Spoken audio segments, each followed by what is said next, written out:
Allez, c'est parti. Aujourd'hui, je te propose un exercice, un petit exercice en pleine conscience pour fêter cette nouvelle aventure qu'on a commencée il y a quelques jours. Je m'appelle Ethan, je suis coach conseiller et créateur de l'EDA Thérapie. Je t'aide à retrouver du sens, de la confiance et de l'espoir en la vie. Alors j'ai toujours mes petites notes, donc j'y retourne. Donc si tu n'as pas vu mes vidéos précédentes sur le sujet, je t'invite à te rendre sur mon compte. Tu y trouveras, donc mon compte TikTok ou mon compte YouTube, tu y trouveras toute l'intégralité de mes vidéos et dans les onglets développement personnel. Alors pour l'instant je ne l'ai pas encore fait, mais je vais le créer. C'est développement personnel, trucs et astuces. Alors let's go, c'est parti.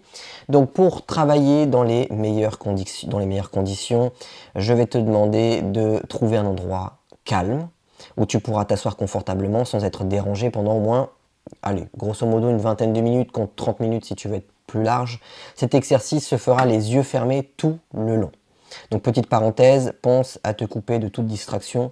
Donc si tu peux te mettre par exemple en mode avion sur ton ordinateur, ou sur ton portable et tu mets juste le Wi-Fi pour avoir la connexion Internet.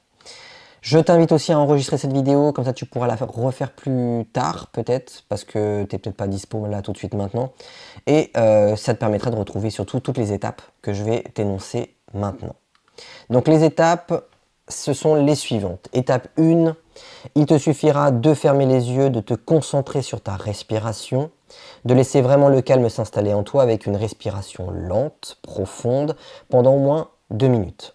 Pas la peine de mettre un chrono lorsque tu te sens beaucoup plus apaisé en prenant de grandes inspirations comme ça. Tu bloques un petit peu. Et tu expires vraiment tout doucement. Tu vois, comme ça. Parce qu'en fait, quand tu expires tout doucement, tu vas réguler ce qu'on appelle ton système nerveux avec ton nerf vague. Et tous les organes qui sont rattachés à ton nerf vague. Ok ? Étape 2. Tu porteras ton attention sur tes pensées sans les juger. C'est très difficile, mais il faut s'entraîner. Tu les observeras simplement sans t'y attacher en étant spectateur ou spectatrice de ce qui vient à toi. Durant l'exercice, si tu sens que tes pensées te submergent, ramène simplement ton attention sur ta respiration pendant quelques secondes en te disant par exemple « J'inspire, je bloque, j'expire ». Voilà. Étape 3. Tu noteras dans ta tête les pensées qui continuent de revenir. Donc tu peux prendre un petit cahier à côté. Comme ça, en fin d'exercice, tu pourras noter tout ce qui te vient. Donc tu pourras, c'est-à-dire dans ta tête, les pensées qui se présentent à toi et qui persistent malgré tout. Tu pourras du coup tenter de comprendre pourquoi elles te perturbent et quel est leur impact sur ta vie. 4e étape, remplace les pensées qui te limitent par des pensées plus positives. Par exemple, si tu penses à « je suis nul », remplace cette pensée par « je fais de mon mieux ». Ce qui est le cas en vrai. Si les pensées qui te traversent sont reliées à une situation particulière que tu vis, prends de la hauteur, analyse tranquillement et imagine les actions que tu pourrais mettre en place pour venir mettre fin à ce brouhaha cérébral. Donc, étape 5, fin de l'exercice, tu pourras réouvrir les yeux, prendre le temps et quelques instants pour ressentir ce qu'il viendra de se passer, tout simplement, et remercie-toi de ce moment et n'hésite pas à le refaire chaque fois que tu en ressens le besoin. Merci d'avoir écouté cette vidéo. Alors je sais que je fais beaucoup de lectures, mais parce que je veux que vous ayez toutes les clés, toutes les informations, et je ne suis pas une machine, je suis un être humain, j'ai une très mauvaise mémoire, donc je suis obligé en fait d'écrire ou d'avoir au moins des bullet points pour pouvoir transmettre ce que j'ai besoin de transmettre. On a tous des capacités différentes et celle-ci, le par cœur, je ne l'ai pas. Voilà. Parfois je manque de spontanéité, mais pour un souci de...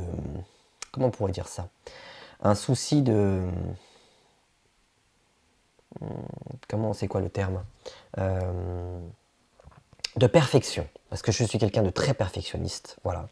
Pour une question de perfectionnisme et pour éviter de me dire « Ah là là, j'ai oublié de leur dire ci, j'ai oublié de leur dire ça », tant pis, j'écris tout. Tant pis, j'écris tout. Je sais que c'est chiant d'avoir quelqu'un qui regarde son ordinateur et qui n'est pas en train de vous regarder droit dans les yeux, etc. Mais je me dis que parfois, quand on veut de la qualité, quand on veut quelque chose de bien fait, avec quelqu'un de sympathique, eh bien on peut faire quelques concessions et de se dire: «OK, bah, je vais l'écouter, je vais prendre, un cahier, je vais noter» et finalement c'est ça le plus important, c'est ce que je vous délivre. On s'en fout de ma tête, on s'en fout que je vous regarde. Le plus important, c'est vraiment les informations que je vous délivre. Donc en attendant, je te fais de gros bisous. Je te dis à la prochaine, vidéo et surtout, n'oublie jamais